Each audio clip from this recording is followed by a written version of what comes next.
Hello guys, ये video सभी student के लिए इंपॉर्टेंट है जिनका भी टर्म वन का बोर्ड एग्जाम है, क्योंकि यहाँ पर हम आपके लिए लेकर आए हैं टॉप 200 ऐसे एमसीक्यू क्वेश्चन जो कि सीबीएसई का बहुत फेवरेट क्वेश्चन है और पिछले साल भी किसी ना किसी फॉर्म में पूछा जरूर गया है। तो प्रीवियस ईयर को एनालाइज करने के बाद ये सारे इंपॉर्टेंट क्वेश्चन है। अगर आपने इन सभी क्वेश्चन का आंसर दे दिया तो डेफिनेटली आपको फुल मार्क्स लाने से कोई भी रोक नहीं सकता। इसका मतलब आपकी अच्छी खासी प्रैक्टिस हुई पड़ी है। और फटाफट से हम इस वीडियो सीरीज को स्टार्ट करते हैं अपने क्वेश्चन नंबर 1 से। पूरी वीडियो में आपका पूरा टर्म 1 सिलेबस कंप्लीट है, तो ये बहुत अच्छी बात है। और सबसे बड़ी इंपॉर्टेंट इन्फॉर्मेशन उन स्टूडेंट्स के लिए जो कि हिंदी मीडियम के हैं, तो हिंदी मीडियम वाले स्टूडेंट के लिए वीडियो ऑलरेडी अपलोड हो चुकी है, तो उसके लिए मैं आपको लिंक जो है डिस्क्रिप्शन में दे दूंगी, वहां से आप एक्सेस कर सकते हैं। स्टार्ट कर लेते हैं क्वेश्चन नंबर 1 से।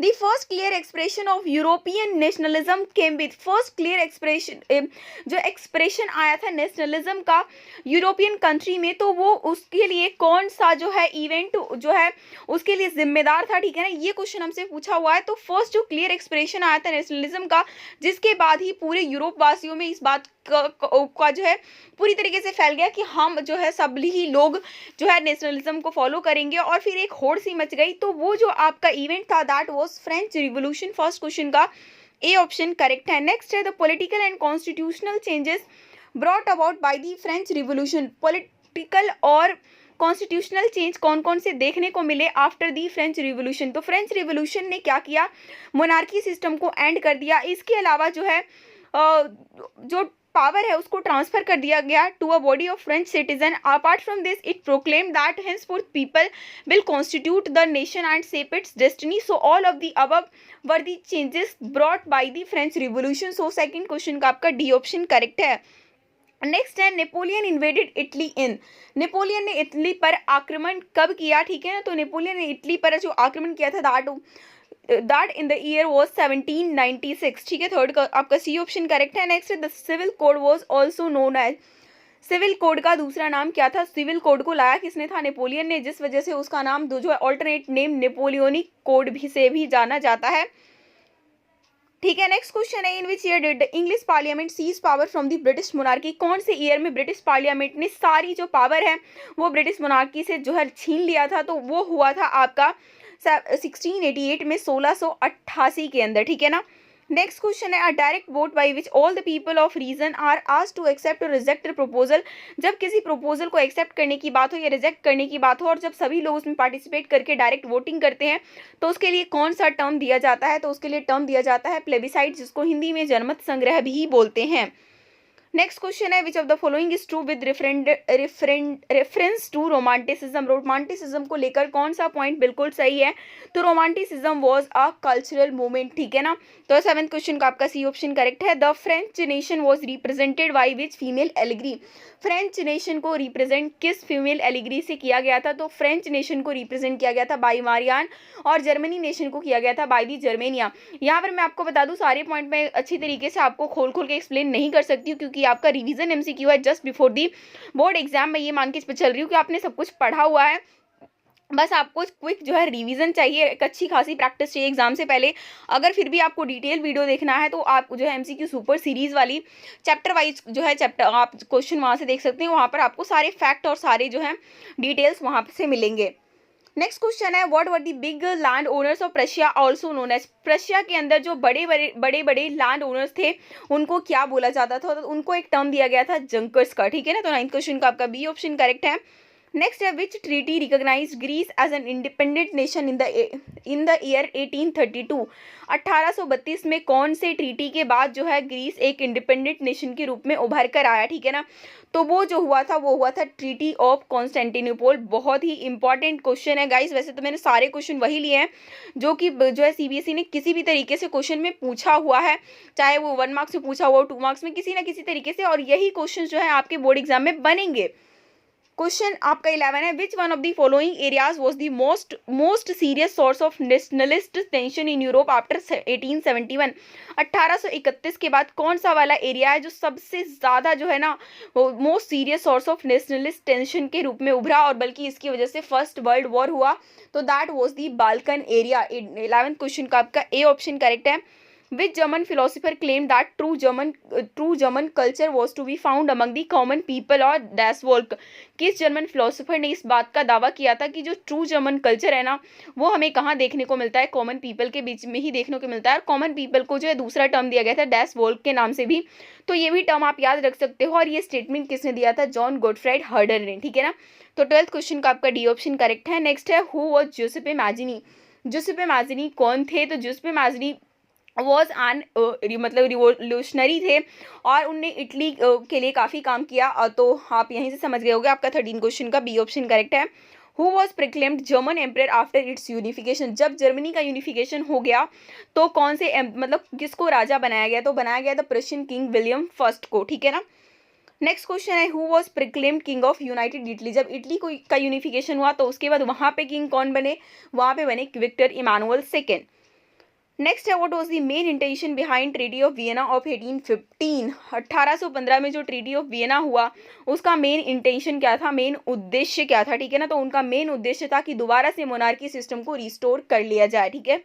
नेक्स्ट है who hosted the treaty of Vienna. Treaty of Vienna को होस्ट किसने किया था, ठीक है ना।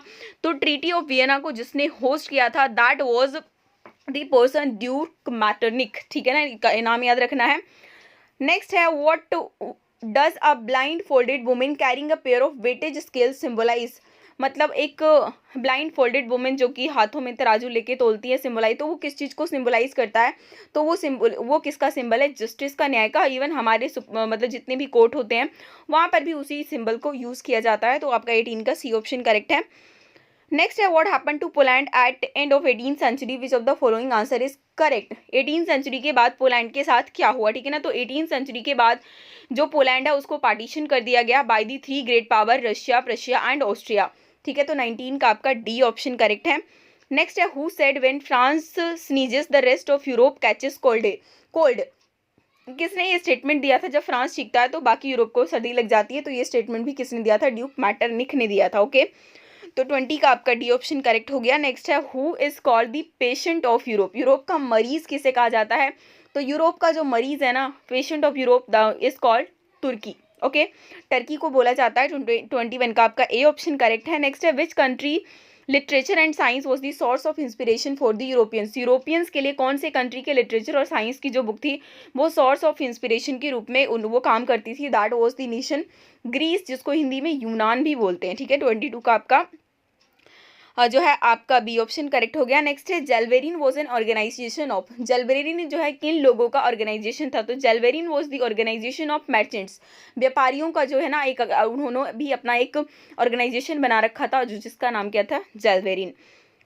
नेक्स्ट है in which year the Napoleonic code was implemented. जो नेपोलियन कोड है वो किस साल इम्प्लीमेंट किया गया था, तो वो किया गया था 1804 में। 24 का आपका ए ऑप्शन करेक्ट हो जाएगा।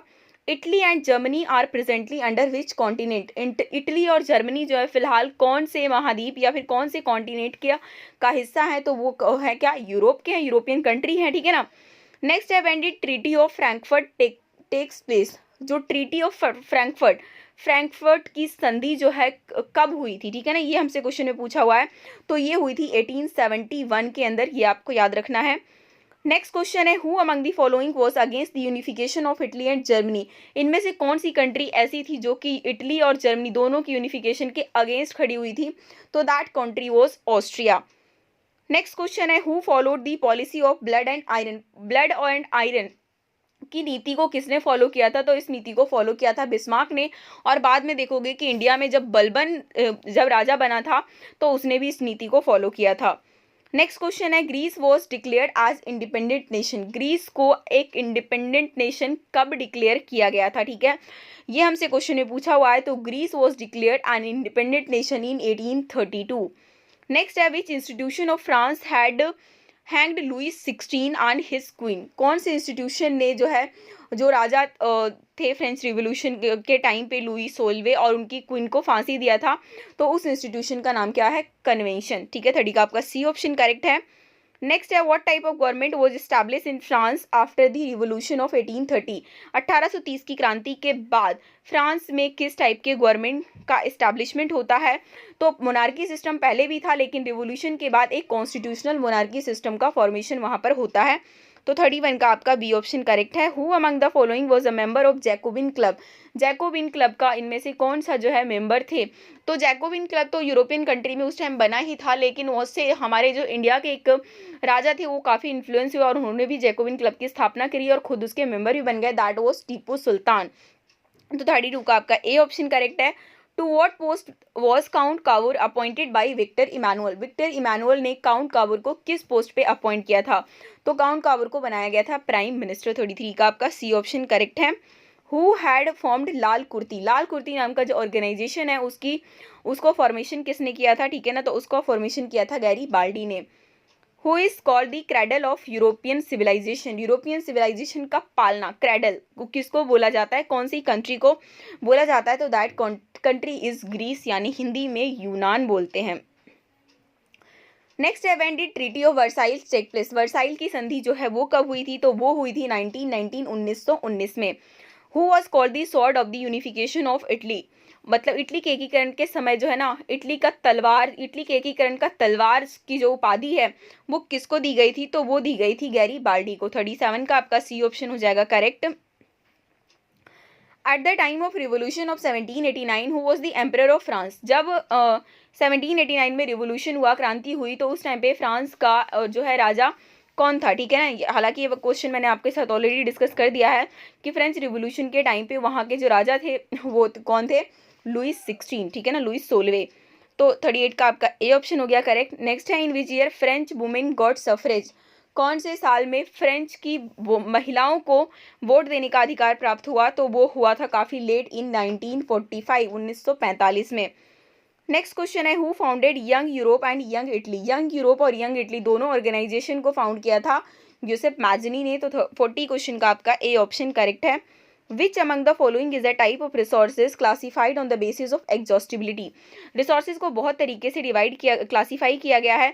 तो अब हमसे पूछा हुआ है कि बेसिस ऑफ एग्जॉस्टिबिलिटी के हिसाब से जब हम रिसोर्सेज को डिवाइड करते हैं तो किस किस टाइप का होता है, तो that is renewable and non renewable resources on the basis of exhaustibility, ठीक है। 41 का आपका बी ऑप्शन करेक्ट है। नेक्स्ट है what are potential resources, potential resources किसको बोला जाता है, तो resources which are found in a region but have not been utilise, ऐसे रिसोर्स जो कि किसी रीजन में है तो लेकिन अब तक उसका उपयोग नहीं किया गया, यूटिलाइज नहीं किया गया, तो ऐसे रिसोर्सेज को हम पोटेंशियल रिसोर्सेज बोलते हैं। तो 42 का आपका बी ऑप्शन करेक्ट हो गया।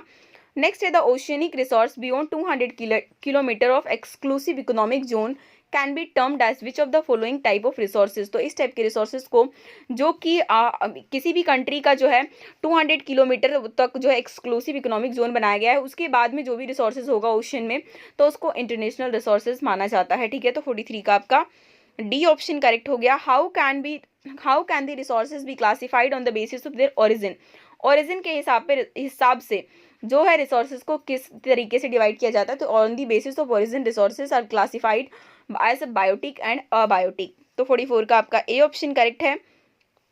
Material in the environment which have the potential to satisfy human needs but human being do not have appropriate technology to access them are called, ऐसे मटेरियल जो कि हमारे पास वो है जो कि ह्यूमन नीड्स को कंप्लीट कर सकता है, लेकिन हमारे पास वो टेक्नोलॉजी नहीं जिसकी वजह से हम उसका यूज़ कर पाएँ, तो इस टाइप के रिसोर्सेज को बोला जाता है स्टॉक, ठीक है। 45 का आपका बी ऑप्शन करेक्ट है। Which one of the following type of resources iron ore, iron ore किस टाइप का रिसोर्सेज है, तो आयरन ओर में कंफ्यूज नहीं होना है, वो आपका एक नॉन रिन्यूएबल टाइप का रिसोर्सेज है। Next is there is enough for everybody's need and not for anybody's greed, मतलब कि हर किसी के ज़रूरत के लिए तो हमारे पास सब कुछ है, लेकिन किसी एक के लालच के पूरा करने के लिए भी किसी एक का लालच भी हम पूरा नहीं कर सकते हैं। ये स्टेटमेंट किसने दिया था, तो ये स्टेटमेंट था महात्मा गांधी जी का। 47 का सी ऑप्शन करेक्ट है। Which of the following region in India posses rich reserves of minerals and fossils, हमारे इंडिया के अंदर कौन से वाले रीजन में सबसे ज़्यादा जो है मिनरल्स और फॉसिल्स फ्यूल्स पाए जाते हैं, तो वो एरिया है सारे के सारे जितने भी प्लेट्यू हैं, पठार है, वहीं पर जो है हमारे कंट्री के अंदर मिनरल और फॉसिल फ्यूल्स पाए जाते हैं। Next question is which one of the following is the main cause of land degradation इन पंजाब, पंजाब में जो लैंड डिग्रेडेशन होता है उसके पीछे का क्या रीज़न होता है। लैंड डिग्रेडेशन बहुत जगह होता है, लेकिन हर किसी का अलग अलग रीज़न होता है। तो अगर हम बात करें पंजाब में, तो पंजाब में रीज़न क्या है, ओवर इरीगेशन का। नेक्स्ट है in which of the following state is over grazing responsible for land degradation, over grazing मतलब कि बहुत ज़्यादा पशुओं को अतिचारण करवा देना, पशु मतलब जानवरों को ज़्यादा ही घास मतलब चीज़ों को खिला देना फसलों को, तो जिसकी वजह से भी वहाँ पे लैंड डिग्रेडेशन हो रहा है। तो वो कौन कौन से स्टेट हैं, तो वो स्टेट है Madhya Pradesh and Rajasthan. Next question है, in which of the following state mining is one of the main reason for land degradation. Land degradation का एक रीजन माइनिंग जो है कौन से स्टेट में बना हुआ है, माइनिंग की वजह से लैंड डिग्रेडेशन कहाँ पर होता है, वो होता है छत्तीसगढ़ में, क्योंकि छत्तीसगढ़ में माइनिंग का काफ़ी काम चलता रहता है। तो 51 का आपका सी ऑप्शन हो गया correct. Which one of the following soil is ideal for growing cotton. Cotton को उगाने के लिए कौन सी मिट्टी आइडियल मानी जाती है, तो कॉटन के लिए जो है ना black soil is an ideal soil, और ब्लैक सॉइल का दूसरा नाम क्या है, रेगुलर सॉइल। तो 52 का आपका ए ऑप्शन करेक्ट हो जाएगा। नेक्स्ट क्वेश्चन है, laterite soil is very useful for growing. Laterite soil किस चीज़ को उगाने के लिए सबसे ज़्यादा यूजफुल है, तो लेटेराइट सॉइल में जो है चाय और कॉफ़ी दोनों की खेती बहुत अच्छी होती है। तो 53 का बी ऑप्शन हो जाएगा correct. Ideal soil for growth of sugarcane यानी कि गन्ने को उगाने के लिए जो है आइडियल सॉइल कौन सी मिट्टी बेहतरीन होती है, तो वो होती है एलुवियल सॉइल यानी कि जलोढ़ मिट्टी।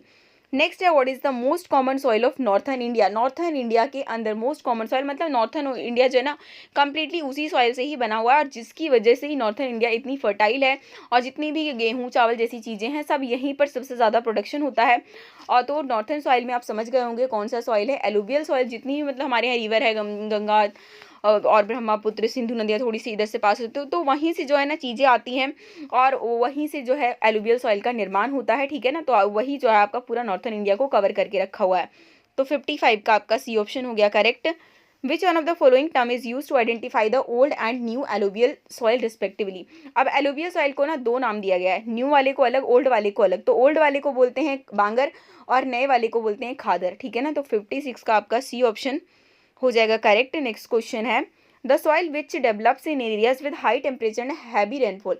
ऐसी मतलब वो मिट्टी जो कहाँ पे डेवलप होती है जहाँ पे टेम्परेचर भी ज़्यादा हो और बहुत ज़्यादा बारिश हो, तो जो है ना उस मिट्टी का नाम आपको बताना है। तो ऐसी मिट्टी है लेटेराइट मिट्टी, जो कि वहीं पे डेवलप होता है जहाँ पे टेम्परेचर बहुत ज़्यादा हो, और टेम्परेचर ज़्यादा होने के साथ साथ बारिश भी बहुत ज़्यादा हो, ठीक है ना। तो वहीं पर मिट्टी बनती है लेटेराइट मिट्टी, ठीक है। 57 का आपका सी ऑप्शन हो गया करेक्ट। नेक्स्ट है, red laterite soil is suitable for growing which of the following crops.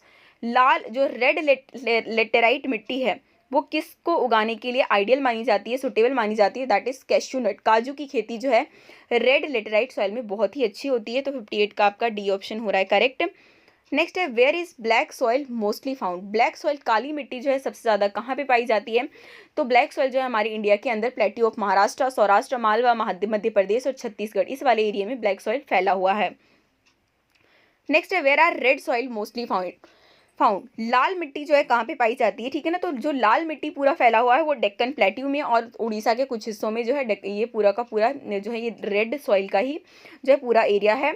तो 60 का आपका ए ऑप्शन करेक्ट है। Next question is, where are the laterite soil found in India. Laterite soil जो है कहाँ पे पाई जाती है इंडिया के अंदर, जैसा कि हमने डिस्कस किया कि लेटेराइट सॉइल वहाँ पे पाया जाएगा जहाँ पे गर्मी तो ज़्यादा हो लेकिन बारिश भी ज़्यादा हो, और वो एरिया है कर्नाटक, केरला और तमिलनाडु, और यहीं पे लेटेराइट सॉइल पाया जाता है हमारे इंडिया के अंदर। तो 61 का आपका डी ऑप्शन हो गया correct. In which of the following state is terrace cultivation practice. कौन से स्टेट में हमारे इंडिया के अंदर कौन से स्टेट के अंदर टेरेस कल्टीवेशन जो है की जाती है, तो वो की जाती है उत्तराखंड के अंदर, और उत्तराखंड का पुराना नाम उत्तरांचल है। तो ऑप्शन में आपको कुछ भी देखने को मिल सकता है, इसलिए आप याद रखें। नेक्स्ट है, what is the main reason behind global ecological crisis such as global warming and environmental pollution. Global warming और इन्वायरमेंटल पोल्यूशन जैसी जो चीज़ें प्रॉब्लम आ रही हैं उसके पीछे का मेन रीज़न क्या है। उसके पीछे का जो मेन रीज़न है ना, जो ऑप्शन देखिए आपको बिल्कुल भी कंफ्यूज नहीं होना है। मेन रीज़न है इनडिस्क्रिमिनेट एक्सप्लॉइटेशन ऑफ रिसोर्सेज। हम रिसोर्सेज का अंधाधुंध प्रयोग कर रहे हैं बिल्कुल भी बिना कुछ सोचे समझे, जिस वजह से ये सारी प्रॉब्लम सामने निकल कर आ रही हैं। तो 63 का आपका सी ऑप्शन करेक्ट है। नेक्स्ट है, Rio de Janeiro earth summit was held in. Rio de Janeiro earth summit जो है कब आयोजन किया गया था उसका, तो वो आयोजन किया गया था जून 1992 के अंदर। तो 64 का आपका ए ऑप्शन करेक्ट हो जाएगा। नेक्स्ट है, what percentage of our land should be under forest according to the national forest policy. National forest policy के अनुसार कितने परसेंटेज जो है हमारी ज़मीन का एरिया फॉरेस्ट में होना चाहिए, मतलब फॉरेस्ट के रूप में होना चाहिए, तो वो होना चाहिए 33%। नेक्स्ट क्वेश्चन है, soil erosion is caused by. Soil erosion जो है किस किस चीज़ की वजह से होता है या फिर किस वजह से होता है, तो सॉइल इरोजन का जो कारण है वो रैपिड अर्बनाइजेशन भी है, कटिंग ऑफ ट्रीज भी है, ओवरग्रेजिंग बाय एनिमल्स भी है। इस वजह से all of the above factors are the correct answer. Next है when running water cuts through clay soils and makes deep channel. जब रनिंग वाटर जो है क्ले सॉइल को काटते हुए एक डीप चैनल बना दे, गहरी गहरी नालियों का निर्माण कर दे, तो उसको किस टाइप का इरोजन बोला जाता है, ठीक है ना। तो उसको बोला जाता है गुली इरोजन, ठीक है। तो आपका 67 का बी ऑप्शन करेक्ट है। नेक्स्ट है when the top soil is worst अबे व्हाट इट इज कॉल्ड। जब मतलब सॉइल की ऊपरी परत बह के बाहर चली जाए तो उसको किस टाइप का इरोजन बोला जाता है, तो उसको बोलते हैं शीट इरोजन। नेक्स्ट है land that is left uncultivated for more than 5 agriculture year. ऐसी जमीन जिसको 5 साल से भी ज़्यादा अनकल्टिवेटेड छोड़ दिया जाता है तो उसको क्या बोलते हैं, उसको बोला जाता है कल्चरेबल वेस्टलैंड। 69 का बी ऑप्शन करेक्ट है। नेक्स्ट है which of the following method will not help in soil conservation. Soil conservation के लिए कौन सा मेथड काम नहीं करेगा, ठीक है ना। तो सॉइल कंजर्वेशन के लिए तीनों मेथड काम आते हैं, कौन सा मेथड काम नहीं आएगा, वो ये वाला, ठीक है। नेक्स्ट है why agriculture is important in India. Agriculture हमारे इंडिया में इतना इंपॉर्टेंट क्यों है। इंपॉर्टेंट होने के पीछे कई सारे रीज़न हैं। सबसे पहली बात तो ये 2/3 हिस्से को रोजगार देता है, ठीक है ना, एम्प्लॉयमेंट देता है। इसके अलावा जितनी भी इंडस्ट्री उसको रॉ मटेरियल देता है और पूरी जो हमारी जनसंख्या है उसको खाना देता है। तो तीनों ही ऑप्शन ठीक है, तो ऑल ऑफ दीज के साथ हम जाएंगे। नेक्स्ट है which one of the following describes a system of agriculture where a single crop is grown on a large area. इन्होंने कहा कि एक ऐसा सिस्टम ऑफ एग्रीकल्चर जिसमें बड़े से एरिया में सिंगल क्रॉप को ही उगाया जाता है, तो उस टाइप के एग्रीकल्चर को क्या बोलते हैं, उस टाइप को एग्रीकल्चर को बोला जाता है प्लांटेशन एग्रीकल्चर। तो 72 का आपका बी ऑप्शन करेक्ट है। नेक्स्ट है in which type of farming agriculture is practised on small lands with the help of ancient time tools, ठीक है ना। कौन से टाइप के फार्मिंग में जो है एग्रीकल्चर छोटी छोटी ज़मीनों छोटे छोटे ज़मीनों पे किया जाता है, और कैसे पुराने ज़माने में जो मतलब चीज़ें यूज़ कर रहे थे तो उन्हीं टूल्स को यूज़ करके किया जाता है। तो ऐसी खेती को बोला जाता है प्रिमिटिव सब्सिस्टेंस फार्मिंग, ठीक है ना, जो कि सिर्फ अपने जीवन निर्वाह के लिए ही करते हैं, और इसको हिंदी में शायद निर्वाह खेती करके ही इसका नाम है। तो 73 का आपका बी ऑप्शन हो जाएगा करेक्ट। नेक्स्ट है the type of farming in which high doses of modern inputs chemical fertiliser insecticide pesticide are use to obtain higher productivity. उस टाइप की फार्मिंग जिसमें सारी की सारी मॉडर्न इनपुट यूज़ किया जाता है, केमिकल फर्टिलाइजर इंसेक्टिसाइड पेस्टिसाइड, मतलब मेन उनका मकसद क्या होता है कि ज़्यादा से ज़्यादा फसल हो और फिर हम उसको बेचकर ज़्यादा लाभ कमाएं। तो ऐसी फार्मिंग को बोला जाता है कमर्शियल फार्मिंग। नेक्स्ट है why pulses are grown in rotation with other crop. दालों को जो है दूसरी फसलों के साथ रोटेशन में क्यों उगाया जाता है, क्योंकि दालें क्या करती हैं, मिट्टी में नाइट्रोजन फिक्स करने का काम करती है और सॉइल फर्टिलिटी को बढ़ाती है। इस वजह से बोथ ऑफ दीज यहाँ पर करेक्ट हो जाएगा। One of the following pulses which does not help in restoring soil fertility.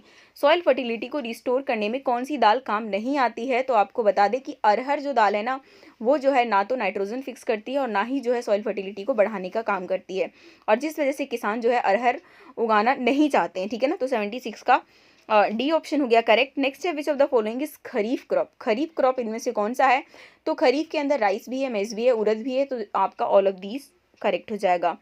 How much rainfall is requiring for growth of wheat. गेहूं को उगाने के लिए कितने रेनफॉल की ज़रूरत होती है, तो गेहूं के प्रोडक्शन के लिए जो है 50 से 75 सेंटीमीटर तक जो है एनुअली बारिश होनी चाहिए, तो उसी एरिया में जो है गेहूं का प्रोडक्शन किया जा सकता है। तो 78 का बी ऑप्शन हो गया करेक्ट। नेक्स्ट है what is the temperature requirement for growing wheat crop. गेहूं को उगाने के लिए किस टाइप के टेम्परेचर की आवश्यकता होती है, तो जब उसका ग्रोथ हो रहा होता है ना, गेहूं का जब ग्रोथ हो रहा होता है उस टाइम तो कूल क्लाइमेट चाहिए, लेकिन जब वो पक रहा होता है तो उस टाइम गर्म मतलब वार्म क्लाइमेट चाहिए होता है, ठीक है। तो 79 का आपका ए ऑप्शन ही करेक्ट है। नेक्स्ट है which crop are grown with rising monsoon. बढ़ते मानसून के साथ कौन सी फसल उगाई जाती है, तो बढ़ते मानसून के साथ जो फसल उगाई जाती है दैट इज खरीफ फसल, ठीक है। तो आपका क्वेश्चन नंबर 80 का बी ऑप्शन करेक्ट है। The annual rainfall necessary for growing rice crop. Rice crop मतलब कि चावल की खेती के लिए एनुअल रेनफॉल कितनी होनी चाहिए, तो लगभग 100 सेंटीमीटर चाहिए होती है। नेक्स्ट है what is the temperature range required for sugar cane growth. गन्ने की खेती के लिए कितना टेम्परेचर रेंज होना चाहिए, तो वो होना चाहिए 21 डिग्री सेल्सियस से लेकर 27 डिग्री सेल्सियस तक।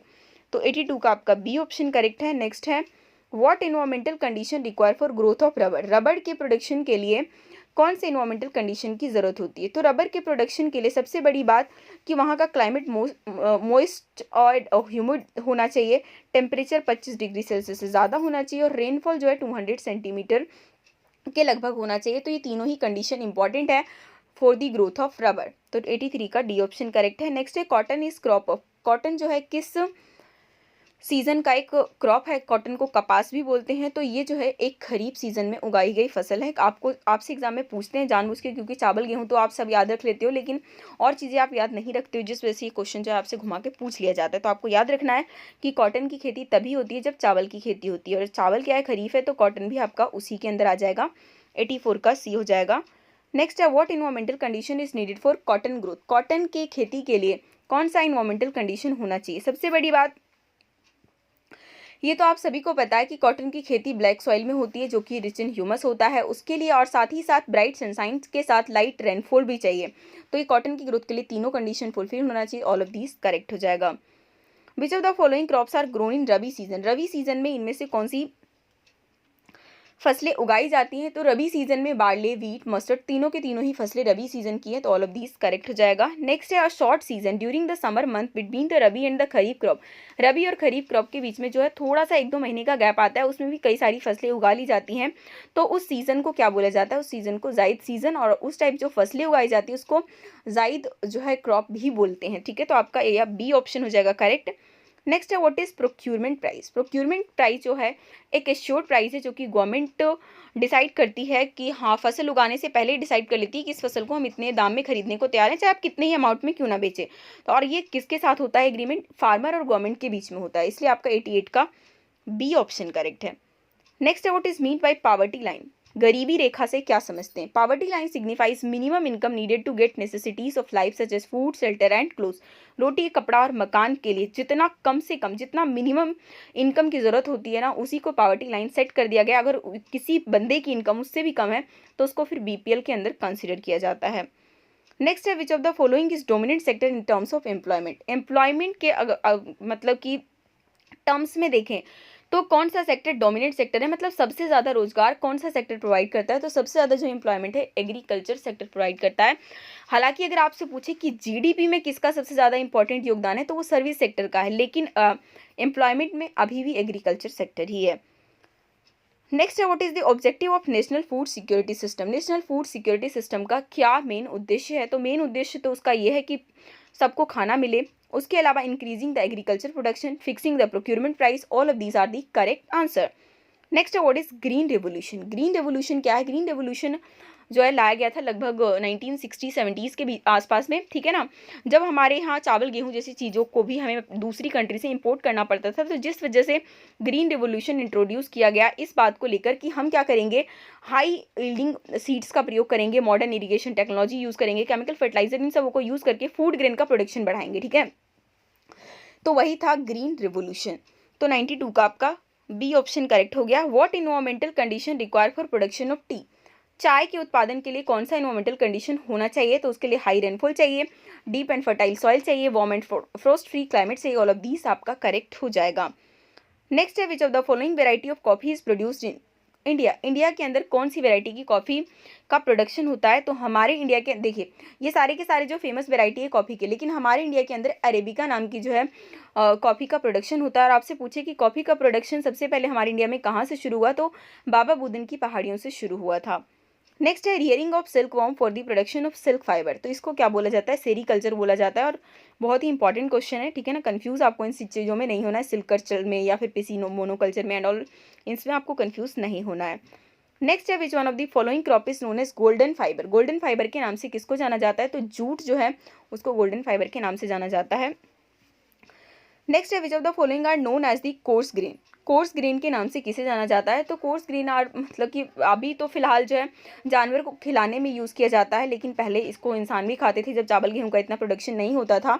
तो that is jowar, bajra and ragi. तो 97 का बी ऑप्शन हो गया करेक्ट। नेक्स्ट है which of the following are known as horticulture crop, horticulture crop जो है किसको बोलते हैं? तो हॉर्टिकल्चर क्रॉप के अंदर जितनी भी सब्जियां और जितने भी फलों की खेती की जाती है उसको हॉर्टिकल्चर के अंदर कंसिडर किया जाता है। नेक्स्ट है what is collectivisation and consolidation of holding. Collectivisation and consolidation of holding से क्या समझते हैं, तो इसके अंदर क्या है ना, छोटे छोटे खेतों को जोड़कर एक नया जो है बड़ा एरिया बना लिया जाता है ताकि उसमें मॉडर्न टेक्निक का यूज़ किया जा सके, तो उसी को बोला जाता है कलेक्टिवाइजेशन। तो आप समझ रहे हो 99 का आपका बी ऑप्शन हो गया करेक्ट।